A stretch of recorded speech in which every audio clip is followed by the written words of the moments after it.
Nagumpisa ang lahat sa isang pagnanasa na makapagbenta ng isang low budget na sasakyan para sa mga taong gustong makabili ng mumurahing kotse na may dadala sila from point A to point B nang hindi nababasa sa ulan at hindi naiinitan.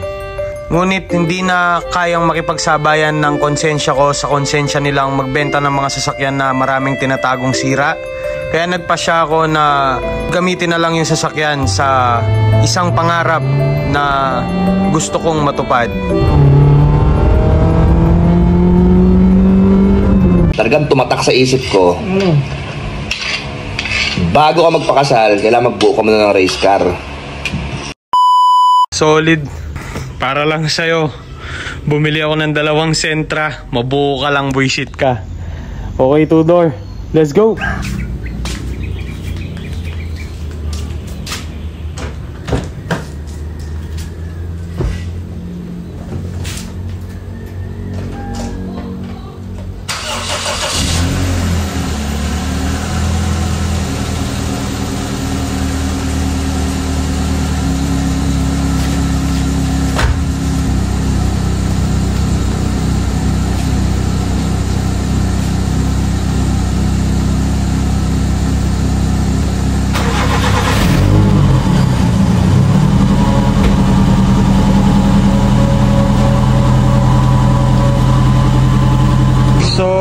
Ito na yung last start siguro ni Sentra, guys, no? So after ng Baguio, still doing fine. Okay naman siya lahat.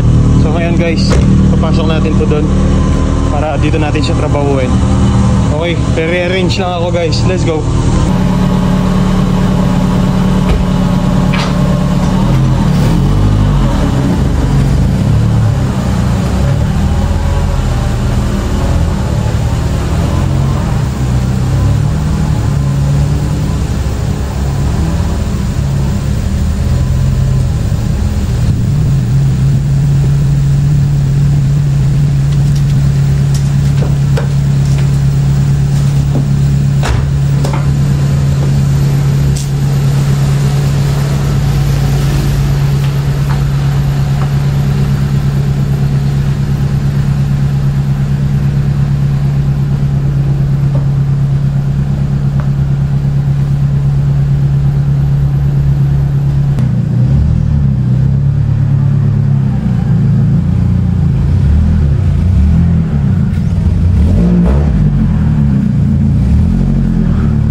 Okay, guys, so for the last time, makikita natin si Sentra na umaandar.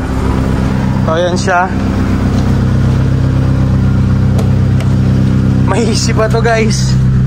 As in talagang literal na after ni Baguio trip, tsaka natin to kakalusin. So I think it's time to say goodbye sa ating project Sentra. So wala akong masabi sa kotse na to, as in literal na na-enjoy ko siya kahit na sa konting sandali lang. Talagang na-feel ko ba na ECCS talaga yung gamit ko. Talagang literal na ito yung mga qualities na hinahanap pagka bubuo ka ng bagong project car. Hanap ka ng Sentra na paprojectin mo. Ganitong qualities yung hinahanap ko. As in talagang wala nang gagawin dito kundi papugiin na lang to ng papugiin, tapos lagyan ng mga kung ano-anong JDM na accessories. Ang kaso hindi natin talaga kayang buuin din to. Meron tayong mga ibang plano. So ngayon, guys, umpisa na natin yung pagkatay sa kanya. Maraming salamat sa'yo, Project Sentra.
Nagtatanong pala kung bakit parang ang rush nung mga bagay-bagay. After natin dalhin sa Baguio yung sasakyan, bigla na lang natin siyang kakatayin.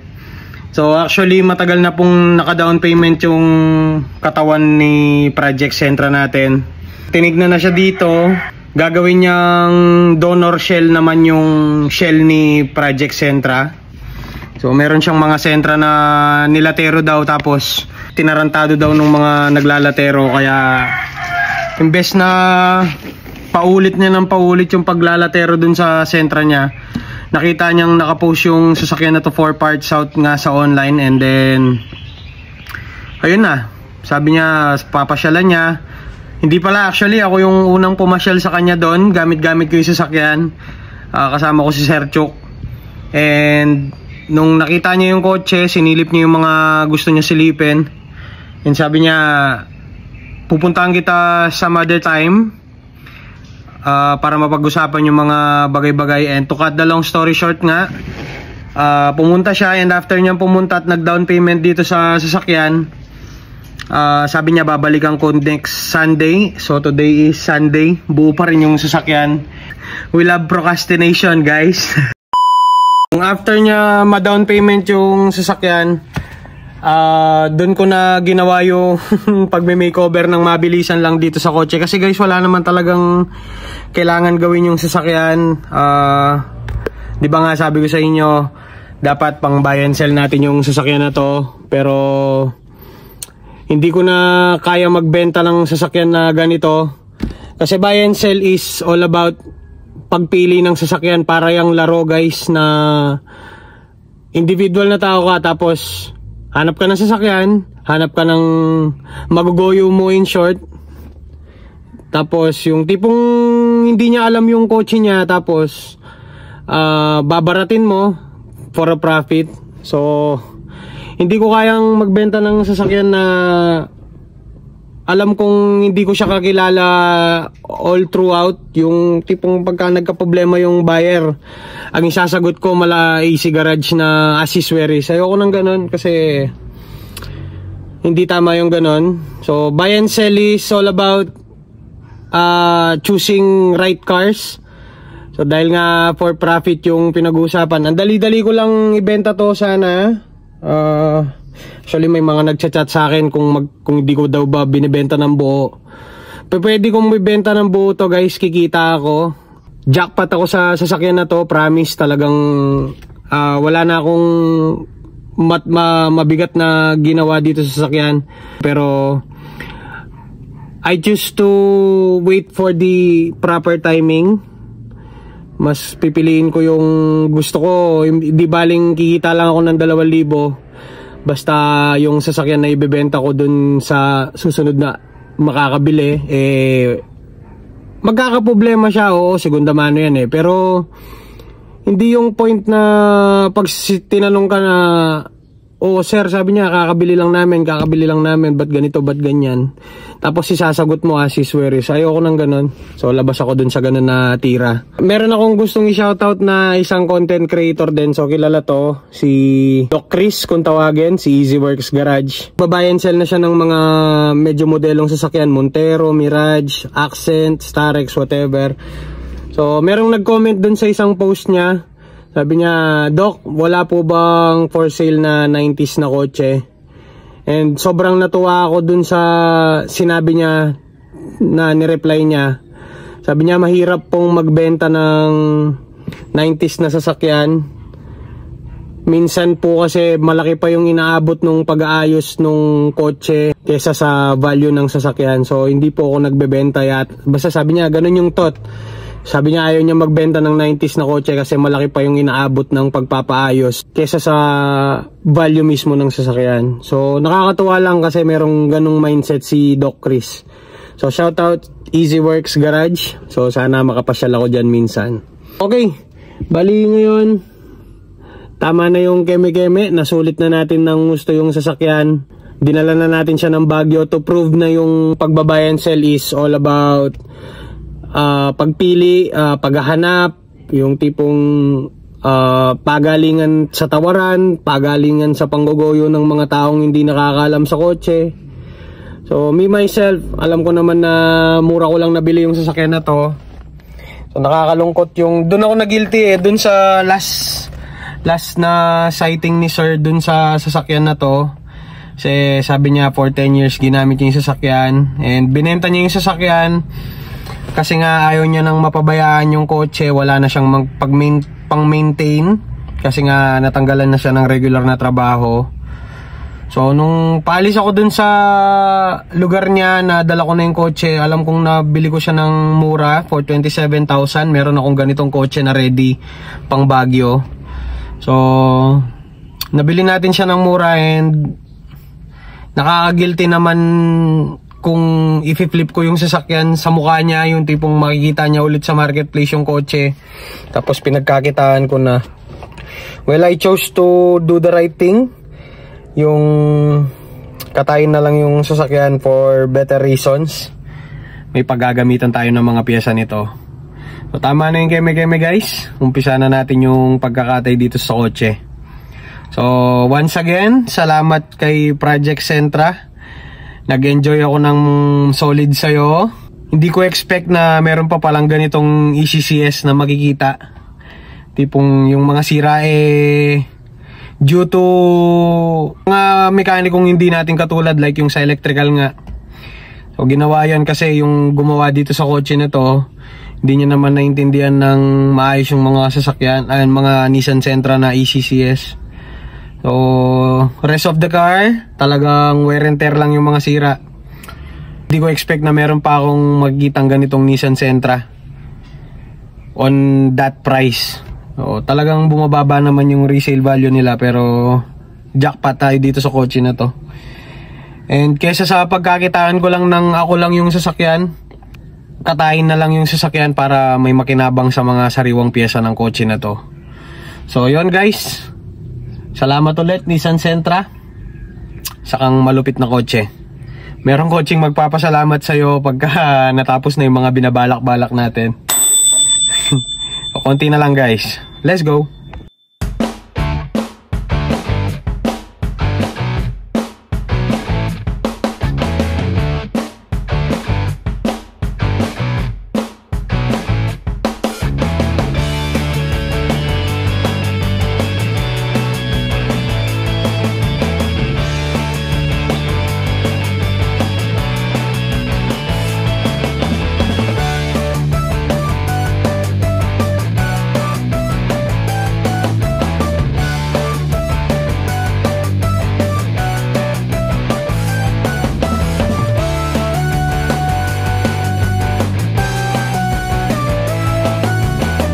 Okay guys, so yun no, napakabilis lang ng mga pangyayari.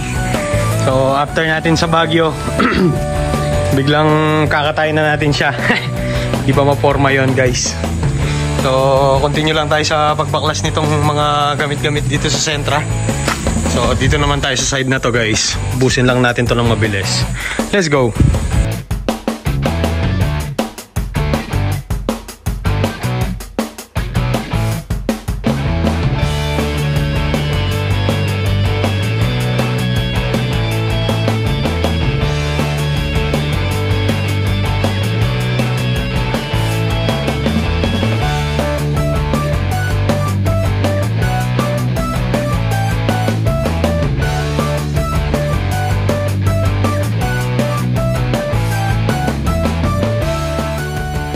Okay guys, so since natanggal na natin tong mga pinto niya at mga iba pang parts dito sa harap, so tanggalin na natin yung kanyang interior. So unahin ko yung dashboard para maporma. Let's go!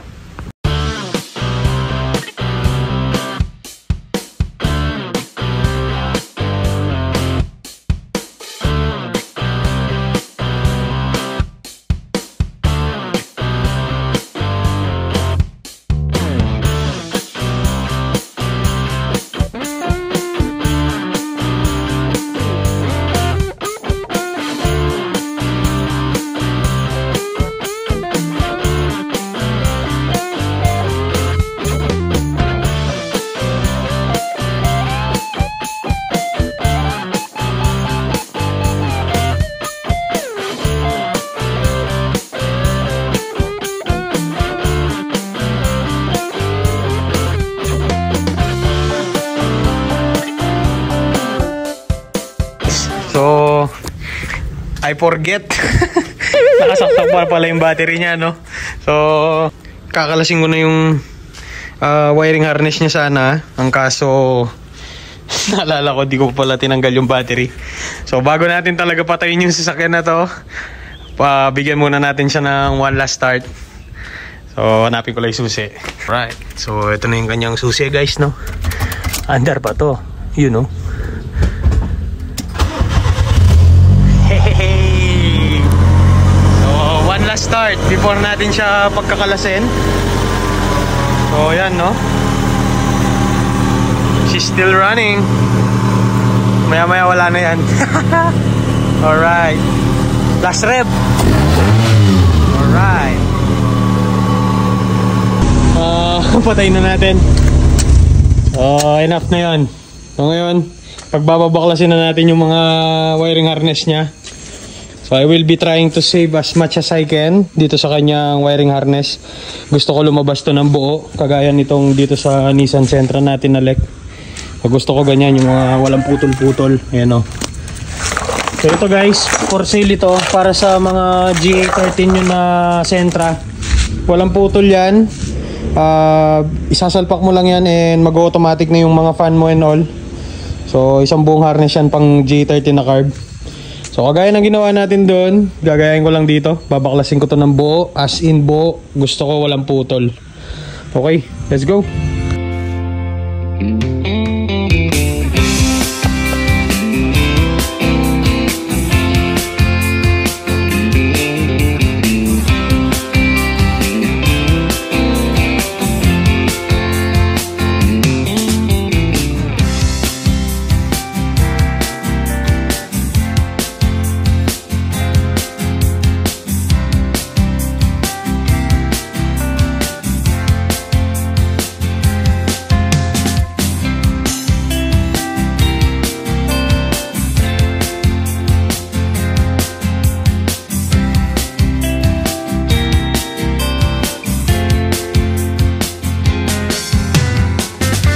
Okay guys, so it's already 3 PM. 3 PM na yata, ewan ko.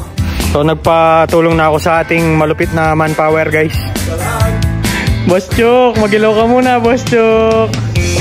So yun no, tutulungan tayo ni Sir Chuk magkalas pa ng Sentra. So guys no, as in konti na lang naman na yung kinakalas. Pero kakailanganin natin si Super Chukoy dito sa ating engine para mas mabilis ang mga bagay-bagay. So about naman dito sa ating engine, tanggal ko na yung mga harness and wala na, deads na talaga si Sentra. Sayang Sir Chok, di ka nakasama sa akin kahapon. Meron pa naman tayong susubukan na isa, bossing eh. Paano ba? So grabe guys, kahapon talagang nakaka-enjoy yung biyahe namin ni Bossing dun sa may papuntang Baguio. Grabe Sir Chok yung pag ganun-ganun dun sa Canon no? Tangina. So definitely guys, ulitin natin yon with Sir Chok and Boss Ephraim. Ayan siya, nandito siya. So ito naman yung sasakyan natin. So ayan guys, continue lang kami ni Boss Chokoy sa pagkalas dito sa kotse. Talag-talag lang muna guys, para makuha na. So ano daw hapon daw tatawag. Hapon? Oo. Para maumpisa na kagad siguro. Ingay mo, boss. Ikaw excited ka boss Di pa boss pero grand reveal natin yan boss. Tayong bala dyan. So continue lang kami sa pagkalas guys. Let's go.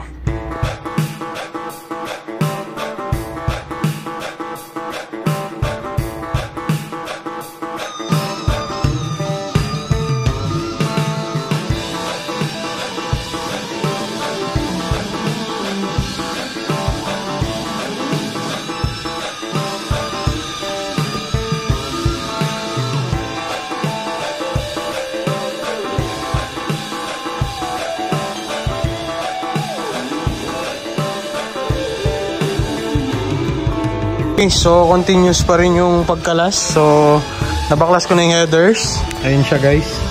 So ngayon gusto ko lang i-inform kayo na meron tayong available na rack and pinion dito pang B13 na walang tagas.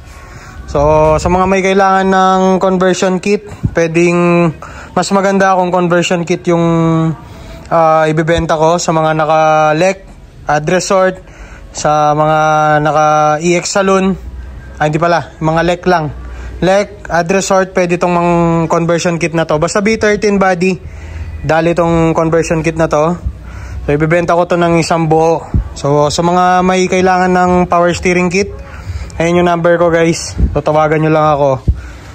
Pag-usapan natin kung i-deliver or what. So yun. Continue lang kami ng pagbaklas dito sa makina natin and sa mga pyesa niya. So ayan na siya guys, no. Meron akong dinisect dito na isang sheet, kaya nagkaganyan. So yun guys, no, konting-konti na lang to. Time check for something na rin yata, 4:30 or what. So far makina na lang yung kailangan tanggalin dito sa harapan. And yung power steering kit nga. Pati compressor pala, sa mga naghahanap ng budget meal na compressor. So malakas pa yung bomba nito. Sana ba? Ba't nawala? Pero malakas pa yung bomba nito guys, kasi malamig pa yung aircon ng kotse ko. Tested naman na yan. Maingay lang yung bearing. So budget meal lang yung pyesa na yun. Itong sa power steering kit, medyo hindi to magiging budget meal kasi nga mahirap pumanap ng ganito.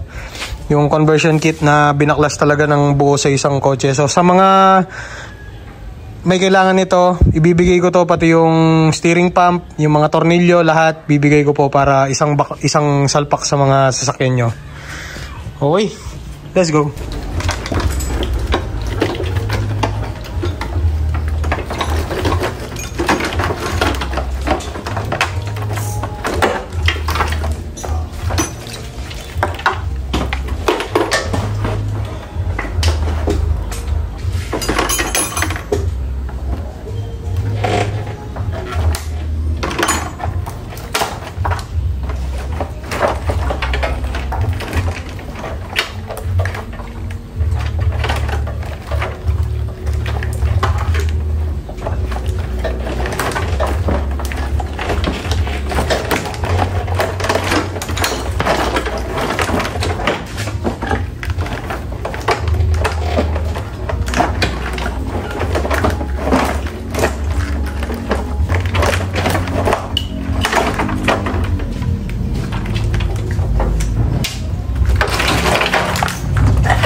So yun, no, ubus-ubus na yung pyesa ng ating Project Sentra.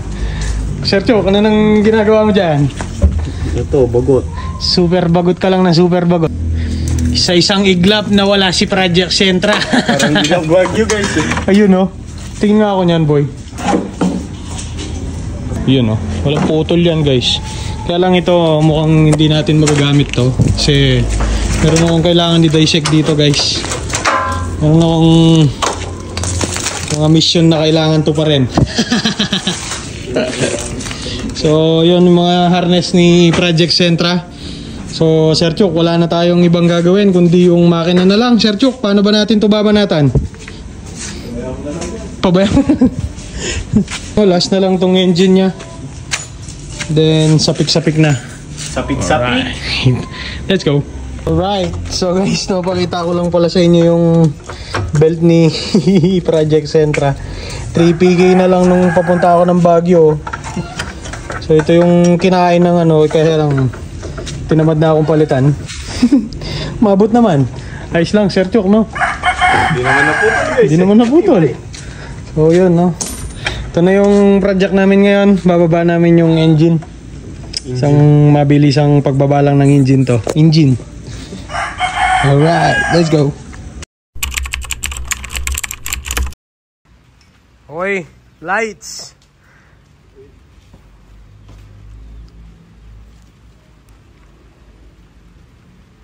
Hey, solid.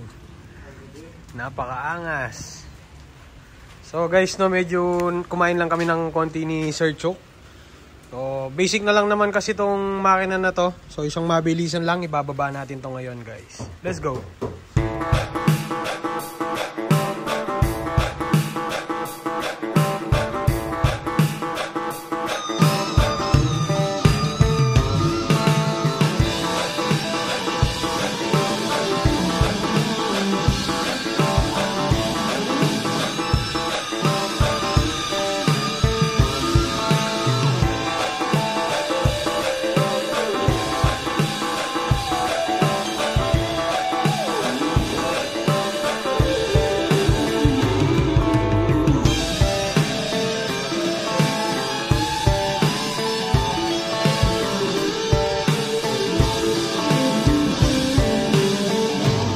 Okay guys, naloko na. Palubang kayo sagli na. So guys, nandito na yung buyer ng katawan. Halini oh. Hawon eh. Okay guys, let's go. So andito na yung mga buyer guys. Ayan sila. Si Sir from Bacolor, Pampanga. Siya yung nakabili dito sa katawan ni Project Centra. And hilahin din nila to ngayong gabi para maidala na dun sa kanila para makuha natin yung mga natitirang pyesa pa dito sa ating shell. Pagkat kailangan natin na rolling yung sasakyan natin para hindi tayo mahirapan sa paghihila sa kanya. Let's go. What's that? Oy, Pam, tambucho. Wah. Wap, sagli. Take two. Lalali ah. Chok de max ko ah.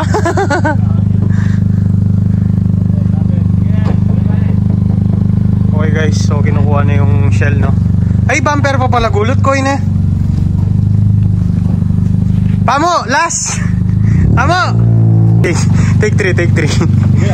Yeah, okay na. Mamaya naman ulit.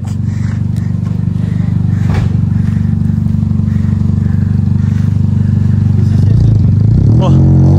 Magkain na akong gamit na ako eh. Paalam, Centra. You did great, bud. Let's go, guys. So, that's it, guys. Wala na si Project Centra. So, isang mabilisang kalasan lang guys. So yan na yung mga parts niya no. We are left with ample amounts of parts. Engine, sinbuo siya and unang nabenta yung katawan niya. So isa tong buong ECCS, wala lang talaga sang shell. So abangan nyo yung mga susunod na pangyayari pa dito sa channel natin. So ngayon bali, pupuntahan namin ni Sir Chok yung mga natitira. Hakutin namin yung mga mags, yung mga shocks, mga preno, kukunin pa namin. So, susunod kami kila bossing na nakabili nung katawan natin, guys. So, yun, magpe-prepare lang ako ng gamit para makasunod na tayo doon sa kanila. Let's go, guys. So, yun, no? We're at Tudor. Hi, guys. So, gamit namin ang aming Nissan Sentra ulit na 2-door. So, habulin namin sila yung mga bumili kay Project Centra natin. So, dito sila damaan para makuha natin nga yung mga mags and shock absorber. Oo. So, titingnan natin kung nasa na sila. Pero parang mabilis sila, no, Sir Chok, no? Talaga. Mabilis bagay, magaan lang eh. Wala nang masyadong pabigat yung sasakyan. Kaya nga. Guys, so yun, no? Andito na sila. Yung malapit. Kahit mainit. Kita na. So ayan na sila guys. Ayan o. Dito pa kami sa Eco Park. So iko-convoy natin sila guys hanggang dun sa kung saan man sila pupunta. So ayan na pala si Project Centra guys, no? Wala na gagi. Pero dana, sulit yung kotse natin yan, no, Sir Chok, no? Kahit si Anli Barurot, dana. Masaya yung experience namin yan, guys. Oo, solid. Best car nga, best car. Sana'y mabuhay ka pa, tropa. Mabubuhay talaga yan. Mabubuhay. Gagawin daw nilang puti, guys. Ang galing, oh. Ayan na yung Centra natin, guys. Ihatid lang natin si Project Centra sa kanyang bagong tahanan. Alright. Sariwa nga naman yung sasakyan na yan, no? So guys, no, kwento ko nga pala yung kung bakit siya bumili ng shell. Yung Sir Chok, kwento mo yung running board. Alam nyo yung naglalatero guys, tsaka yung nagbe-vending machine shop guys. Hindi sila nagkaintindihan. Yun yung ginalabasan. Mamaya pakita natin, titig tayo ng konti dun sa ano niya. Oo, parang ganyan, no? Parang ano, no, parang barricade sa daan. Ayun, no, kaya lang di makita eh. So guys, na ang galing din ni Kuya. Yung pang-transplant niya na B13, yan yon yung nasa harap, yung pinangihila niya. So ililipat niya yung mga gamit ng white na yon dito naman sa kulay pula natin. So swerte ni Kuya kasi sariwa yung nakuha niyang katawan. wala talaga. As in yung running board, talagang yun yung problema niya talaga eh, no? Buti naman yung sa atin talagang virgin na virgin yung running board, no boy? Isa nga niya parang ano eh, parang naka side skirt na nga, hindi pa man eh. Solid. So pakita natin mamaya. Alright guys, tama na. Bigyan mo ng isang montage.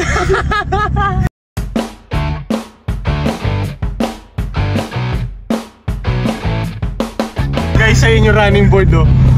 Tinaran guys eh, put. Come on.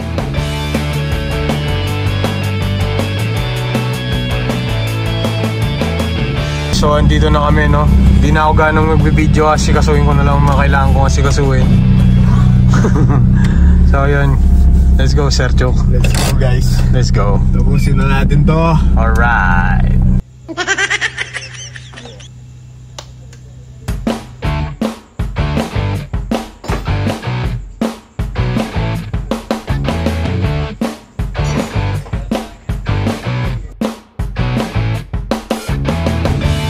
Okay, that's it guys. So yun, no, maraming salamat po sa panonood. So kung umabot ka sa part ng video na to, maraming salamat sa iyo. So kung meron kang suggestion ng next project car na pwede nating dalhin from point A to point B, so please comment mo naman yung gusto mong makita sa ating YouTube channel. So ngayon, itutuloy na natin yung balak natin sa mga pinaggagawa na natin dito. So let's welcome Tudor sa ating channel ulit. So the plano is i-engine swap natin si Tudor. Gagawin natin siyang EFI and pupunta tayo ng racetrack. Pero bago ng lahat, mas masaya yon kung dalawa ang ating box type. Uy, bukla mo na yung mga alam mo